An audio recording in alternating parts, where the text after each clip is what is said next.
Hello मेरे प्यारे बच्चों, आई होप कि आप सभी बहुत अच्छे होंगे।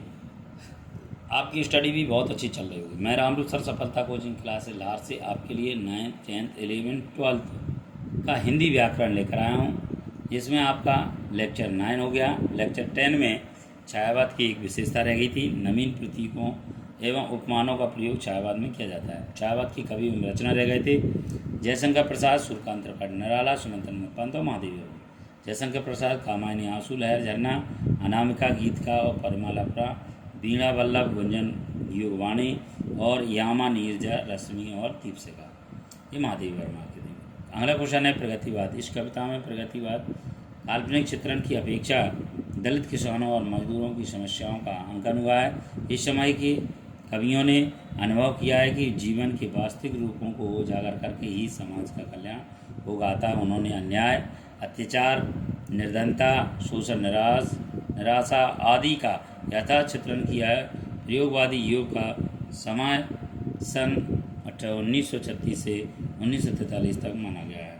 द्विवेद युग की विशेषताएं देखो। इस युग में आर्थिक सामाजिक समानता पर बल दिया गया है। इस युग में शोषण वर्ग के प्रति आक्रोश व्यक्त किया गया है। इस युग में दीनहीन किसानों के प्रति अनुभूति के अनुभव का भाव रहा है। नेक्स्ट पॉइंट देखिए। इस युग की कविता में बोलचाल की भाषा का प्रयोग किया गया। इस युग में अशिक्षा, शोषण आदि के प्रति जागरूकता का संदेश दिया गया। अब प्रगतिवाद है। प्रगतिवादी कवि की विशेषता रचना। नागार्जुन युगधारा, प्यासी पथराई आँखें, केदारनाथ अग्रवाल युग की गंगा, पंख और पतवार, शिवमंगल सिंह सुमन हिल्लोल, विद्यो हिमालय और रामधारी सिंह दिनकर कुआं होंकार। अब आता है प्रयोगवाद कवि किसे कहते हैं। इसकी विशेषता वह कविता जिसमें प्रयोग के नाम पर भाव, विचार, प्रक्रिया, अलंकार आदि सब में परिवर्तन किया जाता है, उसे प्रयोगवाद का काव्य कहते हैं। प्रयोगवादी काव्य के विषय। प्रयोगवादी कवियों ने पुराने एवं प्रचलित उपमानों के स्थान पर नवीन उपमानों का प्रयोग किया है। इनके काव्य में प्रेम की भावना का खुला चित्रण है। इस युग में नए नए प्रयोग किए गए। इस युग में वृद्धि की प्रधानता रही है। इस युग में मुक्त छंदों का चयन किया गया है। आगे देखिए। इसी में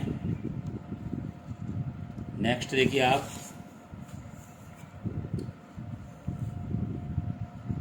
प्रयोगवाद की कवि एवं रचना। गजानन माधव मुक्तिबोध, चांद का मोटेड़ा, आगे हरी घास पर क्षणभर, धर्मवीर भारती, अंधा योग, सर्वेक्षण दयाल सक्सेना, बांस में दूर। नई कविता स्वतंत्रता के बाद लिखी गई वह कविता है जिसमें नवीन भाव, नए मूल और नया शिल्प विधान है। इस नई कविता जीवन प्रत्येक क्षण को में सत्य मानती है। यह कविता साधारण मानव की एक क्षण की अनुभूतियों को सशक्त करने की अभिव्यक्ति देती है। इस कविता में नव बिंब, नए प्रतीक की खोज की गई है। इस कविता में अनुभूतियों का वास्तविक चित्रण हुआ है। नई कविता कवि एवं रचना है भगवान प्रसाद मिश्र, गीत परोज जगदीश गुप्त, नाव के पाँव और दुष्यंत कुमार सूर्य का स्वागत, श्रीकांत वर्मा भट्ट का मेघ। और अब आपका चलता है आधुनिक काल। चलिए आदिकाल आएगा, आदिकाल के बाद रीतिकाल आएगा। नेक्स्ट वीडियो में बताया जाएगा। यदि आपको ये वीडियो अच्छा लगे तो लाइक सब्सक्राइब जरूर करें, अधिक से अधिक शेयर करें। धन्यवाद।